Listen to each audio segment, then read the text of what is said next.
स्वागत है आपका हमारे इस यूट्यूब चैनल पर। इस चैनल के माध्यम से आर डी शर्मा को हम complete book cover video series चला करके खत्म करेंगे और 2024 के बोर्ड एग्जाम की तैयारी को एकदम सुनिश्चित करेंगे, क्योंकि हम इस वीडियो सीरीज में आर डी शर्मा को कंप्लीट करेंगे सिर्फ इसलिए क्योंकि आर डी शर्मा खत्म करने से आपकी एनसीईआरटी भी हो जाएगी, आर एस अग्रवाल भी हो जाएगी और एलिमेंट्स ऑफ मैथमेटिक्स भी हो जाएगी।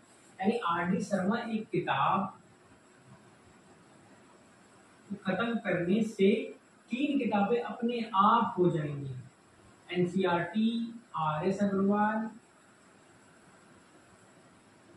और एलिमेंट्स ऑफ मैथमेटिक्स। ठीक है, ये किताब अपने आप हो जाएंगी क्योंकि ये सब किताबें सबसे है आर डी शर्मा का। मतलब एक मैथमेटिक्स लैंग्वेज में बोला है सबसे, मतलब इस सारे इसके क्वेश्चन आर डी शर्मा में आ ही जाते हैं। तो एक बार आर डी शर्मा लगा लिया आपने विद एग्जाम्पल, ध्यान रखें एक्सरसाइज नहीं, इसके एग्जाम्पल भी आपको सॉल्व करना पड़ेगा आर डी शर्मा के, तभी कल्याण होगा। ये नहीं सिर्फ एक्सरसाइज लगा दिया वो भी सर से पूछ करके बस हो गया कल्याण, नहीं आर डी शर्मा को लगाइए, कायदे से लगाइए। तो बोर्ड एग्जाम तो 2024 को आप छोड़ ही देंगे, लेकिन साथ ही साथ 10th लेवल पर, किस लेवल पर, 10th लेवल पर जो ओलंपियाड के एग्जाम होते हैं और एनटीएससी पेपर लेता है। अब ये एनटीएससी क्या होता है, तो जब किसी और वीडियो में हम एनटीएससी क्या होता है उस पर डिस्कस करेंगे, तो बात का टॉपिक है। इन पेपर में भी आप अच्छे प्रदर्शन कर सकते हैं मैथ वाले पोर्शन में फिलहाल, क्योंकि मैथ पढ़ा रहे हैं तो मैथ ही पोर्शन में देखेंगे ना हमको। तो फिलहाल अब हम ज़्यादा ना कुछ समय बर्बाद करके सीधे अपने टॉपिक पर आते हैं। और वैसे मेन बातें तो इस बोर्ड पर लिखी, ये पहला लेक्चर है चैप्टर 1, इसमें आर डी शर्मा की बुक का रियल नंबर्स पढ़ाएंगे। ज़्यादा लंबा चौड़ा वीडियो नहीं रखेंगे, उस पूरे सेशन को लेक्चर वाइज डिवाइड करेंगे। 10-12 लेक्चर में ये पूरा चैप्टर खत्म हो जाएगा मेरा, ठीक है। तो complete book cover video series है, ध्यान रखें। लेक्चर वाइज हम पूरी किताब खत्म करेंगे, एक ही वीडियो में पूरी किताब नहीं खत्म करना है, ठीक है। हम एग्जाम्पल पर ज़्यादा, मेरे चूंकि पढ़ाने का तरीका क्या है कि पहले हम एग्जाम्पल सॉल्व करवाएंगे और एक्सरसाइज खुद देंगे घर पर करने के लिए, ठीक है। वो आप ट्राई करेंगे, अगर उसमें कुछ छोटे मोटे डाउट नहीं तो उसको यहाँ पे हम डिस्कस कर देंगे, और मुझे पता है कि आपको क्या डाउट आने वाले हैं तो वो भी हम डिस्कस कर देंगे, ठीक है। और हम एक्सरसाइज सॉल्व नहीं कराएंगे, अरे सर ये क्या कह रहे हैं, कराएंगे, लेकिन जो लगेगा कि हाँ बताने वाला सवाल है उसको बोर्ड पर बताएंगे, हम समय बर्बाद नहीं करेंगे, ठीक है। फिलहाल हम अपने टॉपिक पर आते हैं। तो chapter 1 real numbers R D Sharma की बुक का पहला है ये। लेक्चर 1 में अभी हम लोग पहले टॉपिक डिस्कस करेंगे जो कि क्लास 9th और 8th का टॉपिक्स है, लेकिन फिर भी बेसिक्स से शुरुआत करना अच्छा होता है। छोटी सी चीज़ों को उठा करके एडवांस लेवल तक जाना एक अच्छी टीचर की निशानी होती है। हमें पता है कि जो आज हम इस लेक्चर में पढ़ाएंगे वो आप सभी को पता है, इसमें कुछ नया नहीं मतलब हम पढ़ाने वाले हैं, सबको पता है, लेकिन फिर भी बताना पड़ेगा, ठीक है।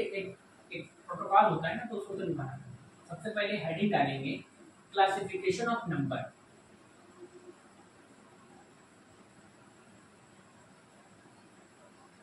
Classification of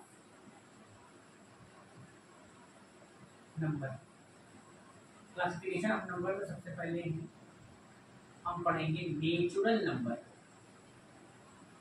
natural number video तो बन रहा है ना, 1 मिनट।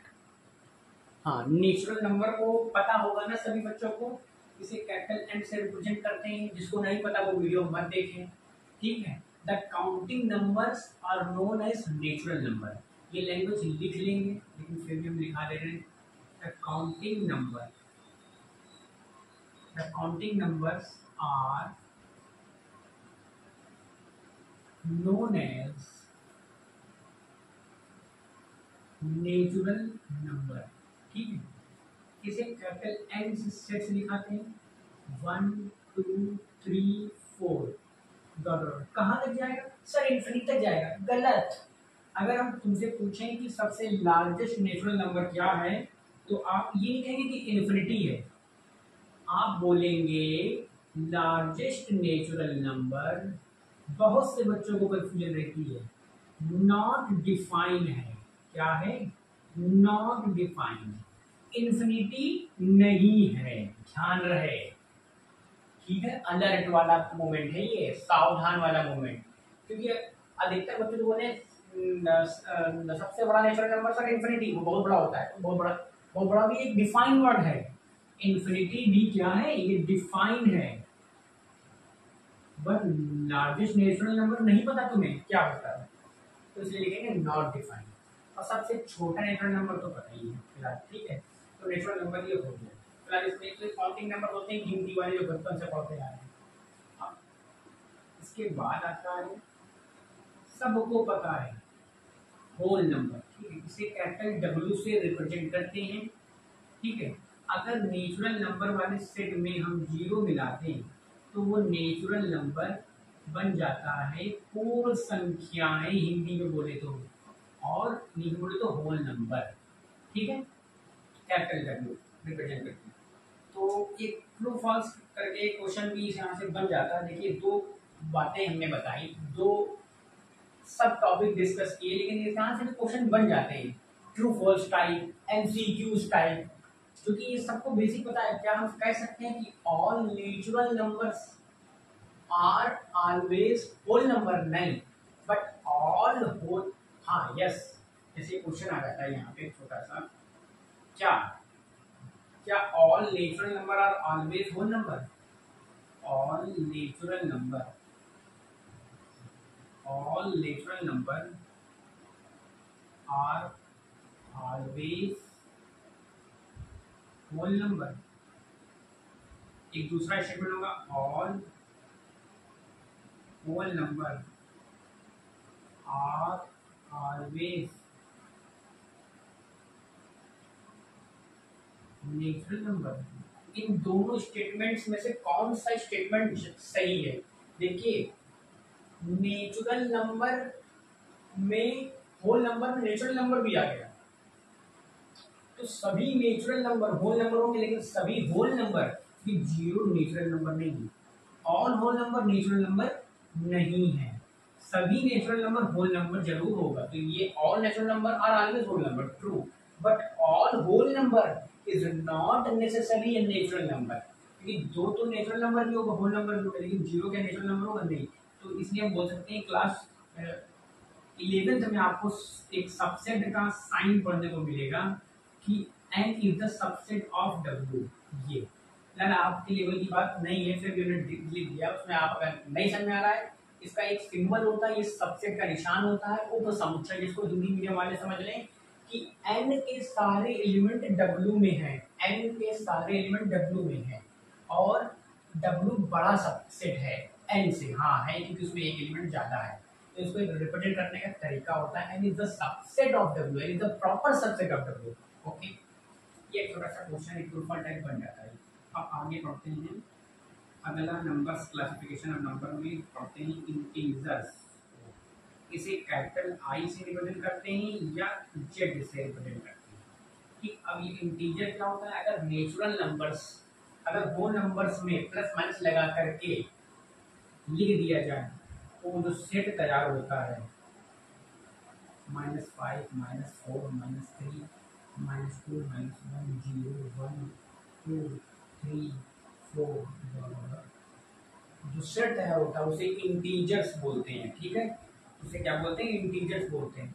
तो ये इतना पोर्शन क्या कहलाता है? ये एक पॉजिटिव इंटीजर्स है, ठीक। ये पॉजिटिव इंटीजर्स है, ये कौन से? ये 1 पॉजिटिव इंटीजर्स है। मतलब एक तरह से नेचुरल नंबर्स को हम पॉजिटिव इंटीजर्स बोल सकते हैं, इतने पोर्शन को हम निगेटिव इंटीजर्स बोलते हैं, इतने पोर्शन को हम निगेटिव इंटीजर्स बोलते हैं। और ये ना पॉजिटिव होता है, जीरो होता है, नाइदर पॉजिटिव होता है, नाइदर पॉजिटिव होता है, नॉर नेगेटिव होता है, ठीक है, नॉर नेगेटिव होता है, ठीक है।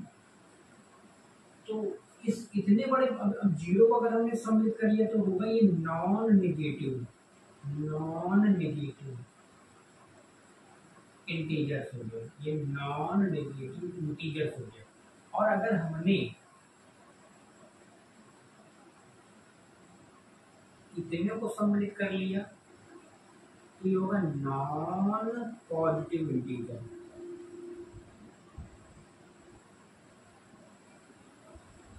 ठीक है।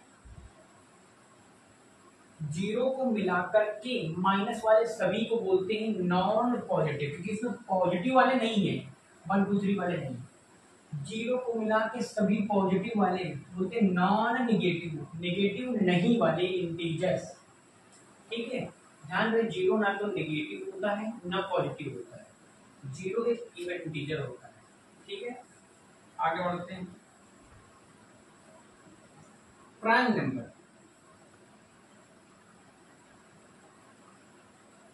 सबसे पहले पढ़ते हैं प्राइम नंबर, आगे ना natural number greater than 1 which have only 2 factors, 1 and the number itself. Okay, natural number greater than 1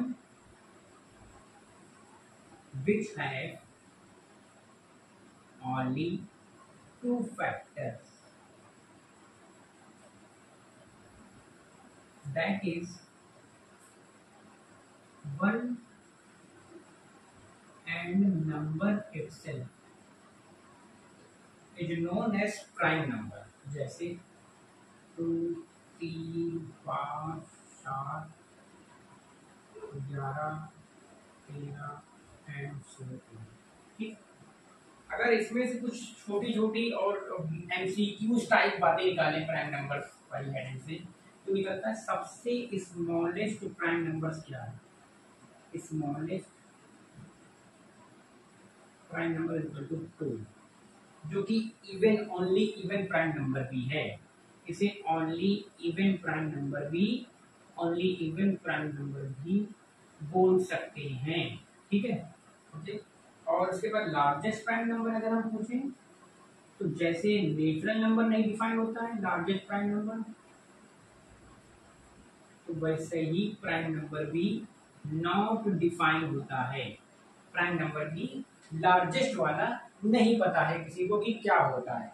ठीक है, ये सब बेसिक्स हैं, ये सभी को मेरे हिसाब से पता होना चाहिए और पता होगा, नहीं पता तो पता करिए। इसके बाद हेडिंग रही कंपोजिट नंबर किसे कहते हैं। इसके बाद पांचवी हेडिंग है composite number. Composite number natural number greater than 1 is known as composite number if they have at least two or more than 2 factors। natural number greater than 1 which have more than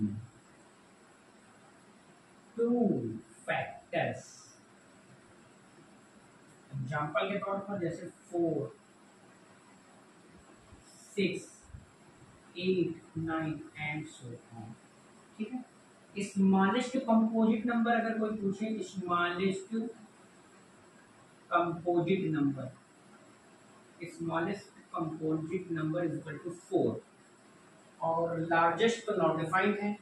ठीक है, मतलब जिसके जैसे prime number में सिर्फ 2 factor होते हैं तो उसके 2 से ज्यादा होना चाहिए, जाहिर सी बात है, तभी तो कंपोजिट नंबर बनेगा greater than natural number greater than 1। तो स्मॉलेस्ट कंपोजिट नंबर 4 होगा, 2 कंपोजिट नंबर नहीं है, क्योंकि इसके फैक्टर अगर हम देखें तो 1 होगा और 2 होगा और इसके अलावा तो नहीं आ रहा है। ना 1 कंपोजिट नंबर है, इसका तो फैक्टर एक ही होता है, ना 1 प्राइम नंबर है। ठीक है, मतलब कैसे पता करेंगे कौन कंपोजिट है, तो अब ये जो डिफरेंशिएशन होती है ना, वो डिफरेंशिएशन को अप्लाई करिए और पता कर लीजिए कंपोजिट नंबर कैसे निकालते हैं। ठीक है, अब आगे हेडिंग डालेंगे को प्राइम नंबर क्या होते हैं। ठीक है, अगर इतना सब कुछ हो गया होगा अब आगे, तो फिलहाल हम सोचते हैं वीडियो कितने लंबा हो गया है, 1 मिनट, तो इस वीडियो में फिलहाल इतना ही रखते हैं। अगले लेक्चर में इसी क्लासिफिकेशन ऑफ नंबर को हम कंटिन्यू करेंगे। अभी फिलहाल ये बेसिक चल रहा है, ये अभी 0 लेवल है आर.डी. शर्मा का। धीरे धीरे लेवल को इंक्रीज करेंगे और कठिन से कठिन सवाल को चुटकियों में सॉल्व करने की कोशिश करेंगे। हम भी करेंगे और आप भी करेंगे, साथ ही साथ करेंगे। फिलहाल तब तक के लिए इस पहले लेक्चर का रिवाइज करिए। कोई HW नहीं है अभी फिलहाल, 3-4 लेक्चर तक आपको कोई HW नहीं मिलेगा आर.डी. शर्मा की बुक से। तो फिलहाल जब तक आपके पास बुक नहीं है तो वो अरेंज करिए या गूगल से जाकर PDF डाउनलोड करिए, आराम से अवेलेबल है गूगल पर, नहीं तो किताब खरीदे तो ज़्यादा अच्छा है। ठीक है, तो फिलहाल इस वीडियो में, इस लेक्चर में इतना ही रखते हैं और नेक्स्ट लेक्चर में हम इसी क्लासिफिकेशन ऑफ नंबर को कंटिन्यू करेंगे। धन्यवाद।